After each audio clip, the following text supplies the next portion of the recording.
सुनो सुनो सुनो, आज एक बहुत बड़ा शौक आप लोगों को लग सकता है क्योंकि अर्नब गोस्वामी ने माफ़ी मांगी है।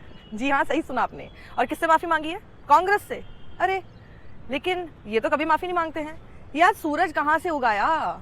जी हाँ, तो सूरज उगा तो अपनी जगह से है, लेकिन माफ़ी क्यों मांगी गई है वो भी मैं आपको बता देती हूँ। माफ़ी मांगने की वजह यह है क्योंकि इस बार कांग्रेस ने इनका जो झूठ था उसके लिए माफ़ी मंगवाने की कोशिश तो बहुत की, लेकिन ये तो अपने इरादों से कभी भी हटते नहीं हैं क्योंकि इनको पता है कि कांग्रेस क्या बिगाड़ लेगी।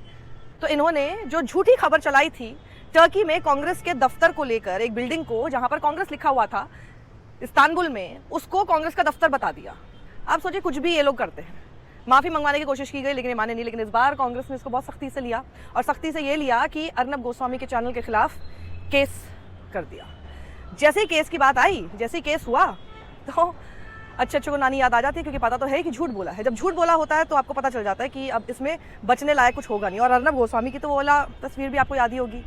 हाँ, याद है ना आपको? तो अर्नब गोस्वामी की टीम की तरफ से माफ़ी मांगी गई। क्या कहा गया उस माफ़ीनामे में, आइए मैं आपको बताती हूँ। An incorrect image was inadvertently used, erroneously depicting a building as the Congress office in Turkey by a video editor.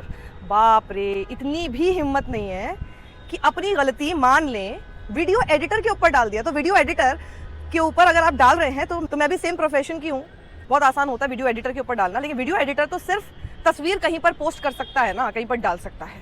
उस खबर को अपने मुंह से बताने वाले ये जनाब, देखिए जरा कौन है।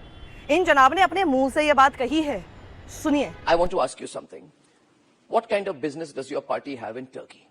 Did you know, viewers, the Congress party has a registered office in Turkey? तो क्या वीडियो एडिटर ने ये शब्द भी ठूस दिए अर्नब गोस्वामी के मुंह में? I want to ask you something.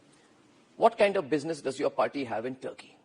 Did you know, viewers, the Congress party has a registered office in Turkey? कि झूठ बोलने की एक इंतहा होती है, लेकिन बोलते हैं ना कि बड़ी मछली जो होती है वो तो बच जाती है, छोटी मछलियां फंस जाती हैं। और एक छोटे एडिटर को जो आपके आप एक पेरोल पर है, उसको हो सकता है निकाल भी दे दिखाने के लिए कि देखिए हमको ऐसा एक्शन लेना पड़ा।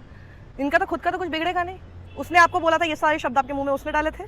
आगे वो लिखते हैं, डिजिटल डेस्क पर ये वीडियो एडिटर था जिससे ये गलती हो गई due to a technical error, और image had no connection to the content और context of the said video. कोई कनेक्शन नहीं था। This clip was not broadcast on Arnab Goswami debate show. Arnab Goswami की डिबेट शो में ब्रॉडकास्ट नहीं हुई थी। हाँ, कितना बड़ा एहसान कर दिया आपने, चैनल तो आपका है, कहीं पर भी हुई थी। और इस क्लिप को ऑन एयर भी नहीं दिखाया गया, nor was the said erroneous image in any way related to the subject matter being discussed. ना ही इसका कोई रिलेशन जो जिस सब्जेक्ट के ऊपर बातचीत हो रही थी उससे कुछ था। And the inadvertent error occurred after the live show ended and was carried on the digital platform. Digital पे गया ये, तो डिजिटल पे गया तो इसलिए जैसे कि बहुत बड़ी बात नहीं हुई। तो डिजिटल प्लेटफॉर्म आप खुद ही चला रहे हैं ना, आपके नाम से है, आपके चैनल के नाम से है।